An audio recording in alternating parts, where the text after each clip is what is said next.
प्रेम से बोलिए तुलसी महारानी की जय। और अब आप लोग एक तुलसी जी का प्यारा सा भजन सुने। नारायण पूछे तुलसी से दिलवा की बात हो।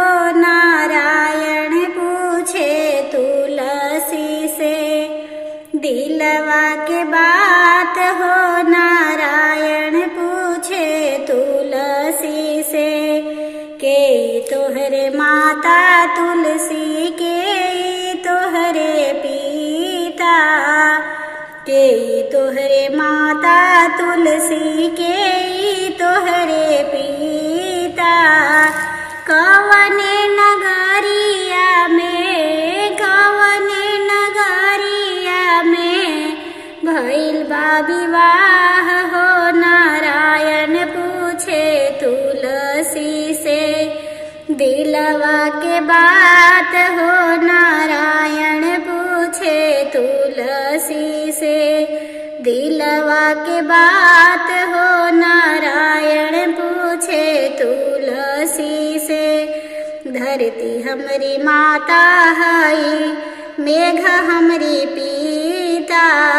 धरती हमरी माता हई मेघ हमरी पिता। गोकुला नगरिया में गोकुला नगरिया में भइल बा विवाह हो। नारायण पूछे तुलसी से दिलवा के बात हो। नारायण पूछे तुलसी से दिलवा के बात हो। नारायण पूछे तुलसी से कहाँ तोहरे नैहर तुलसी कहाँ तोहरे सासुर। कहाँ तोहरे नैहर तुलसी कहाँ तोहरे सासुर। के ईज लागे तुलसी के ईज लागे तुलसी कांता तोहार हो। नारायण पूछे तुलसी से दिलवा के बात हो। नारायण पूछे तुलसी से दिलवा के बात हो। नारायण पूछे तुलसी से गंगा तीरे नैहर हमरो यमुना तीरे सासुर।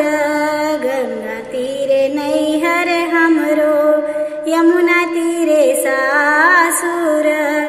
कुंवर कन्हैया हवे कुंवर कन्हैया हवे कांता हमार हो। नारायण पूछे तुलसी से दिलवा के बात हो। नारायण पूछे तुलसी से दिलवा के बात हो। नारायण पूछे तुलसी से के जे कोड़ेला के तुलसी रोपेला। के जे कोड़ेला के तुलसी रोपेला। के करिया चरवा में के करिया चरवा में लागी गईल दाग हो। नारायण पूछे तुलसी से दिलवा के बात हो। नारायण पूछे तुलसी से दिलवा के बात हो। नारायण पूछे तुलसी से राम जी जे कोड़ेलन लक्ष्मण जी जे रोपेलन। राम जी जे कोड़ेलन लक्ष्मण जी जे रोपेलन।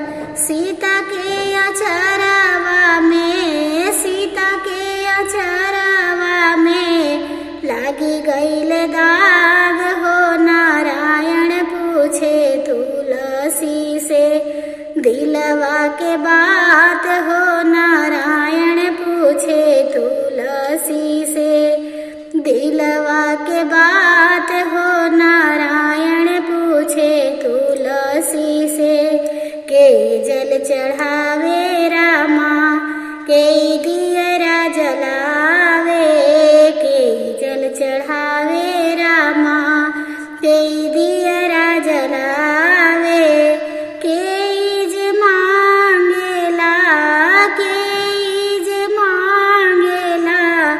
सुख सौभाग्य हो नारायण पूछे तुलसी से दिलवा के बात हो नारायण पूछे तुलसी से दिलवा के बात हो नारायण पूछे तुलसी से के जल चढ़ावे रामा के दियरा जलावे के जल चढ़ावे रामा के दियरा जलावे के जे मांगेला गोदिया में लाल हो नारायण पूछे तुलसी से दिलवा के बात हो नारायण पूछे तुलसी से दिलवा के बात हो नारायण पूछे तुलसी से राम जल चढ़ावेलन लक्ष्मण जी दियरा जलावेलन राम जल चढ़ावेलन लक्ष्मण जी दियरा जलावेलन सीता जी जे मांगेली सुख सौभाग्य हो नारायण पूछे तुलसी से दिलवा के बात हो नारायण पूछे तुलसी से दिलवा के बात हो नारायण पूछे तुलसी से राम जल चढ़ावे रामा लक्ष्मण दियरा जलावे राम जल चढ़ावे रामा लक्ष्मण दियरा जलावे सीता जी जे मांगेली गोदिया में